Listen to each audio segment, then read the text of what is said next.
You're listening to the Just Wingin' It podcast. Because let's be honest, none of us really know what we're doing. Hey, what's going on, everybody? Alex Lyons here for Just Wingin' It. And today we're going to be talking about a platform that everybody's winging it on, this platform called TikTok.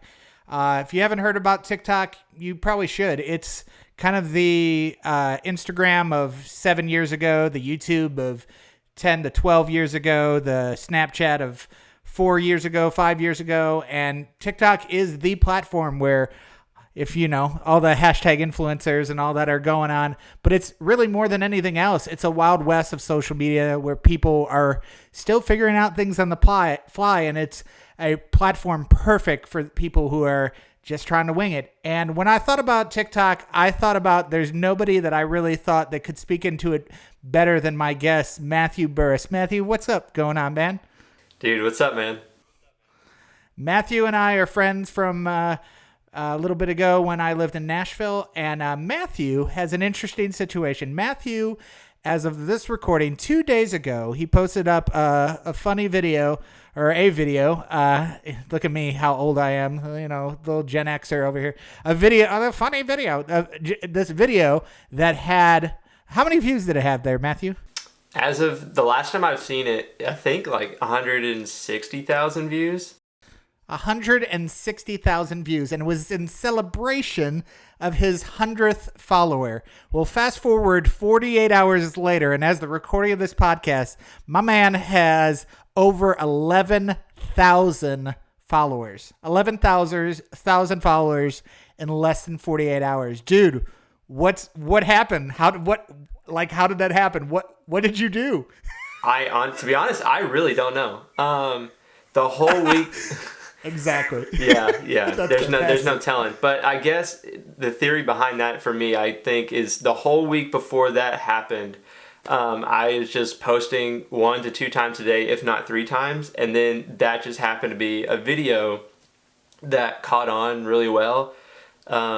It just slowly, it didn't like instantly like boom 100,000 views in a day. It's like always, for me it was a gradual thing over those 2 days, but I think it was just the consistency in posting, and then that final post, just the content of it. I think people really kind of, based on the comments, they like the quote wholesomeness. The comments of them have been really encouraging, which for me, like, I've always viewed TikTok comments as like they will eat you alive if you let them. And so I there's only been one negative comment. I did delete it because they were like hating on another girl in the comment section. I'm just like, I'm not going to allow that. So I did kind of... Don't feed the trolls, man. Don't feed the trolls. I won't feed them, but like I'm going to put my foot down where it's needed. So I did do that. I feel you.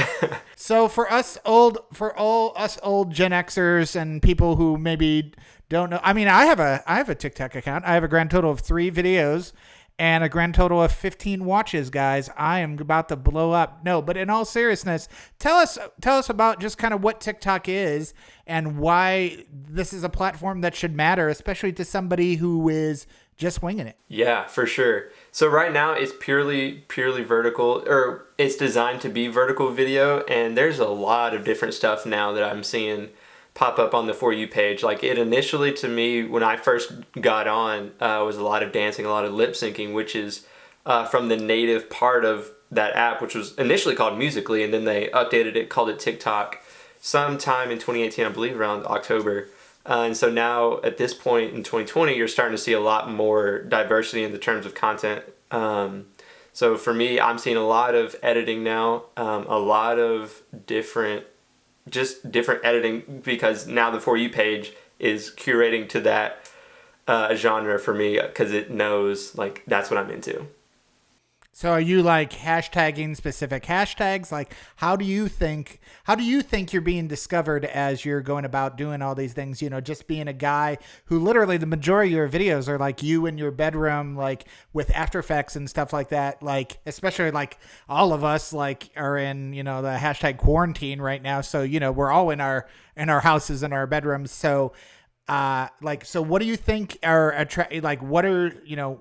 why do you think people are gravitating towards you, and how are people discovering you, and how can someone even discover someone on TikTok? I guess I'll answer that first part of the question. Why they're gravitating towards me? That's a great question. I have no idea. Like I said, and this answer is basing it completely off the comments. I'm a 21-year-old guy, and there's a lot of stereotypes with 21-year-old guys. So when people see somebody behaving in a different fashion from a majority, they're going to cling to that. And I did check the analytics, like 75 to 80% are females.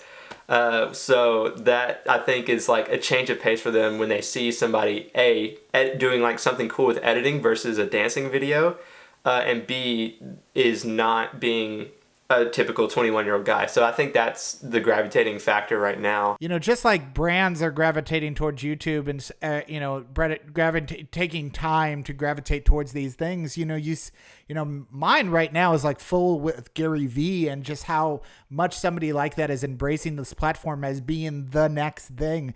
So obviously Gary Vee has some pretty strong presence on the platform, but maybe take us through like some people that we should know, or, maybe a little bit about like what the world even looks like, and maybe some, content producers that are curating good content, creating good content, or are kind of, just winging it and coming up with new things on the fly versus just kind of the same old content on their channel every time. Sure.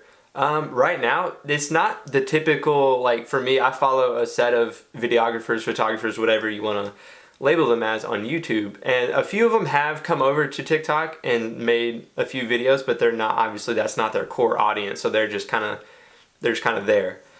So they're not the ones pushing out new stuff. It's a lot of smaller creators in that sense.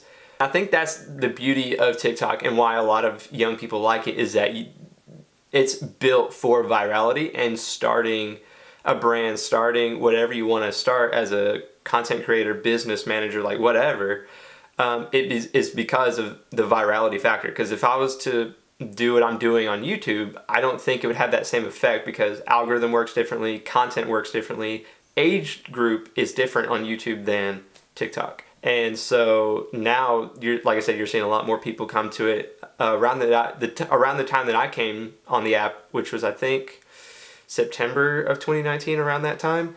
From October of 2019 to now, we're talking about less than 6 months. That's crazy. Yeah. Like, and I've made YouTube videos, not super consistently, but like since I was a junior in high school. But like I said, it's built for that virality. So that I think right now is who's on it the most.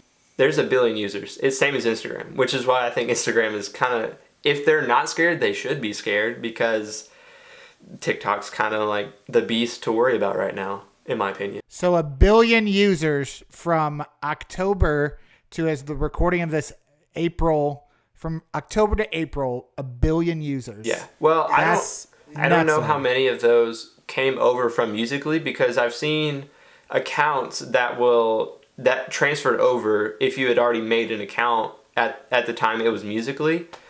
So I don't know if they deleted any or how many they had previously, but I think a lot of the growth happened when they became TikTok, and then just grew it from there. And then Old Town Road came into existence, and that, I'm sure, played a big influence on the growth of TikTok, obviously. For sure. And what's interesting, I've heard in interviews that he said that was not an accident that song went viral. He said he specifically memed it on TikTok and on Reddit so people would pick it up, and then, as TikTok is, make it a trend across several videos. So that's a very smart play by Lil Nas. They would walk in front of a mirror wearing a certain type of clothes, and then have a bunch of country gear on, cowboy hat, plaid, boots, and then do whatever dance was going along with it. And then the beat would drop, and then like instantly they would change into like a new outfit, which kind of be that smash cut edit is definitely like the style that I've seen on TikTok, where you're in one situation and through editing tricks, which makes what your stuff is, so TikTok itself is people using editing tricks to either do humor or to do like instantly change an outfit, or the one where you're like, walking, or running, into your bathroom, and and as you're running in, you're changing into different outfits, and what's even more funny is that like I dabbled in it like like back in like probably October, November, and there was some memes that I were able to be kind of in on, and then like 2 months later, I brought up the same memes to like people who are on TikTok, and they were like, "Yeah, what's that?" And so just the fastness that these trends are rising and falling to me is exponential, and it's just amazing that this is going as fast as it's going from October to current day April as the recording of this podcast, where the number one song comes not even from playing from the radio because of a meme and by Little Nas X, and people using the platform for various other things. It's just nuts. It reminds me a lot of Vine, and how the Viners are now, the people we don't want to talk about, the Jake Pauls, the Logan Pauls of the world, that were originated on Vine. And then they, when Vine shut down or was sold to Twitter, they had a mass exodus to YouTube. I'm very curious what TikTok's like end user, how are they going to retain these like content creators, or, how is there monetization on TikTok, or is that the $20 million question that everybody's trying to figure out right now? I haven't heard of a way to monetize, but what I've figured out with the live stream feature, and I kind of knew about it before based on I've only been like a part of other live streams a couple times before. You can donate different things while the live stream is going on that are, I believe, worth like different amounts of money. Like I went into my settings, and I think like 18 cents had been like donated. I'm just like, well, please don't donate. There you like, go. I don't want to. High roller, 18 cents. There you go. Like I don't want to be like doing that, or the coin's got to be worth something. I don't know. Sure. I don't know how it all operates. That just shows like how much knowledge I have at the moment with this new stuff. But no, you're good. I think the reason why is that to me, a core element of creativity is being able to adapt, pivot, and wing it on the fly. And I think the reason why I really wanted to bring you on is because I feel like you do a great job in that. And the fact that you're able to navigate a platform where everybody is navigating and there is no like standard, and able to grow exponentially over a 2-day period it just shows me the adaptability that you have. And so maybe for people that, are kind of stuck in their ways and that are not necessarily, coming up with new things, what are some ways or some tips that you have for kind of just winging it to adapt, to come up with new ideas? Like how do you just wing it, man? So from platform to platform, my personal suggestion would be not to post stuff the same thing across different platforms. Well, I take that back. Don't do that consistently. Like, don't have that be what you do. Like, post the same thing on Instagram and TikTok in the same, like, that's just not, in my opinion. Don't repost. Right. Don't repost, because TikTokers, if they follow you, I found that they'll follow you on TikTok, follow you on Instagram, and possibly YouTube. So they'll see the same thing 3 times in a row, and that's just not great. They get stale fast. Yeah, for sure. So I would say keep it fresh, keep it new, because like Alex said, the trends change rapidly. It's insane to me how fast trends come in and out. Like, they could change in a matter of like 24 to 48 hours. Like, it's insane.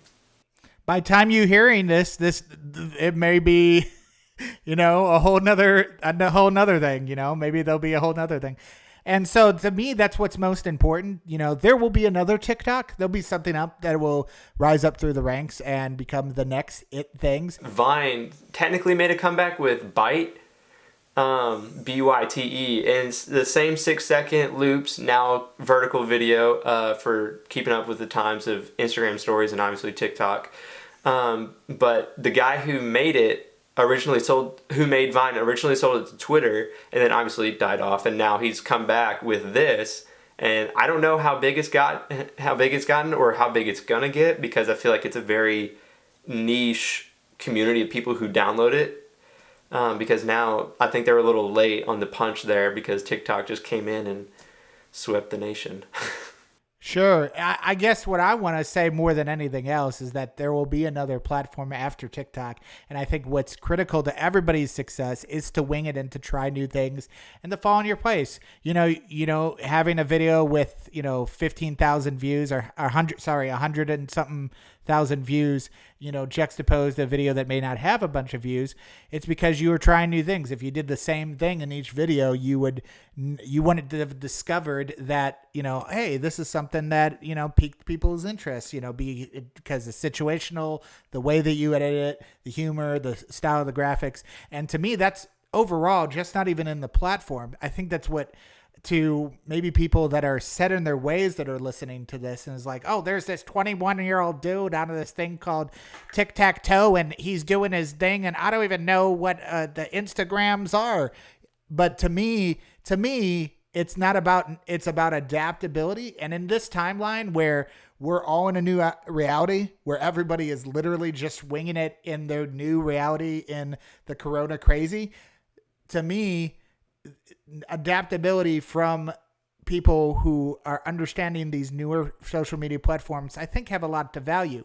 And seeing what are even on these new platforms, even if you don't create an account or do some kind of dance challenge, but just being able to be on the pulse of how people are doing new things, to me, keeps you relevant, keeps you being able to understand the pulse of what's happening.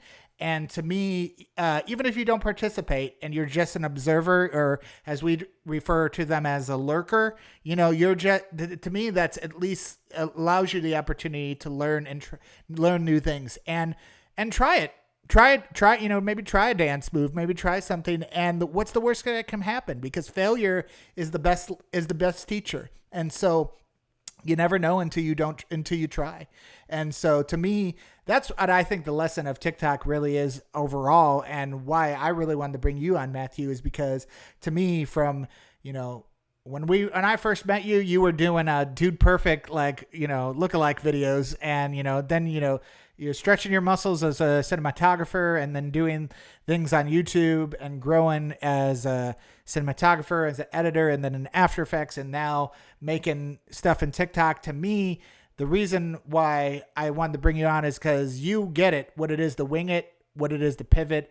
And to me, I hope our listeners, our viewers are able to be motivated by what they do, that maybe you're the 13-year-old kid, or maybe you're the 54-year-old dad with 3 kids, and know that there's still time for you to wing it and pivot and try new things, especially in the environment that we're in right now, where you have a lot of time on your hands. Oh, I was just going to say about the adaptability. That's the thing.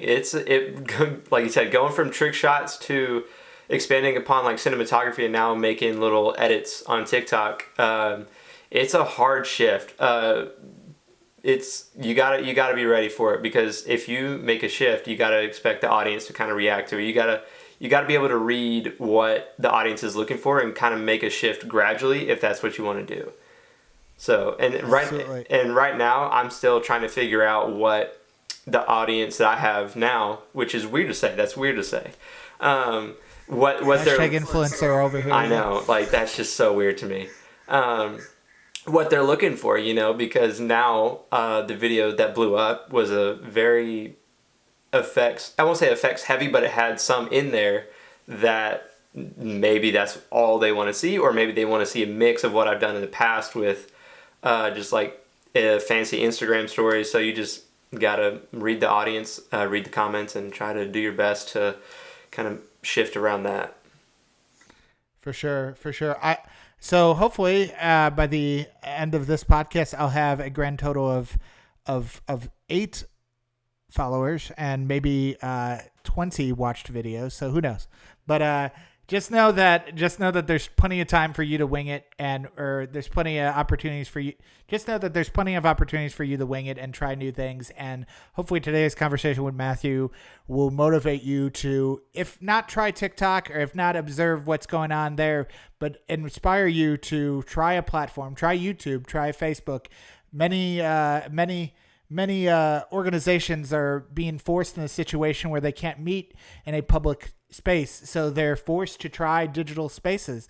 And so maybe you're being stretched to try something different. And I would suggest that use this time to, take a step, take a bold step to try something different and just wing it. And maybe you'll fall on your face, or maybe in 48 hours you'll get 12,000 subscribers. So you'll never know what will happen. So Matthew, thanks so much for joining us. Pub your stuff, man, so they can know where all your Old Town Road dance videos are. Yeah, definitely. So Instagram and TikTok are the same handle, Matthew D. Burris, and then my YouTube is just Matthew Burris. So, that's the 3 main places I post stuff, and that's about it. You have a Facebook and a Twitter, and no. I was about to say no. I don't. Yeah, Twitter, notice no Facebook or Twitter, guys. Twitter I left long ago. Facebook, don't even know why I have it, to be honest. Hey, dude, what happened to Snapchat? Like, Snapchat was here for a hot minute, and then it just, poofed it on us. Well, I never was a big Snapchat guy. Like, I maybe Snapchatted a couple of friends, but other than that, I never really used it, so...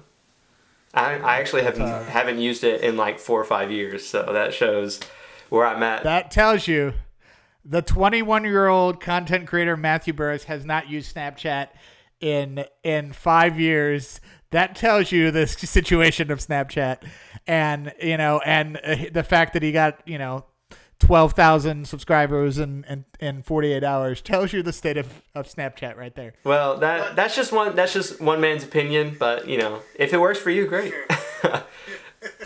Anyways, hey, thanks so much for joining us today, Matthew. I appreciate you. I appreciate you guys listening. We want to hear how you guys are winging it. What new platforms are you guys trying? Are you trying YouTube for the first time? Are you trying to upload something to are you trying to stream live to Twitch like I try to do and be have some of that? Are you trying new platforms? What new platforms are you guys trying? What new ways are you winging it in these crazy times? So I just want to hear from you. Reach out to us. We'd love to hear from you. And until next time, know that you are loved, you are seen, and you are not alone, and just wing it.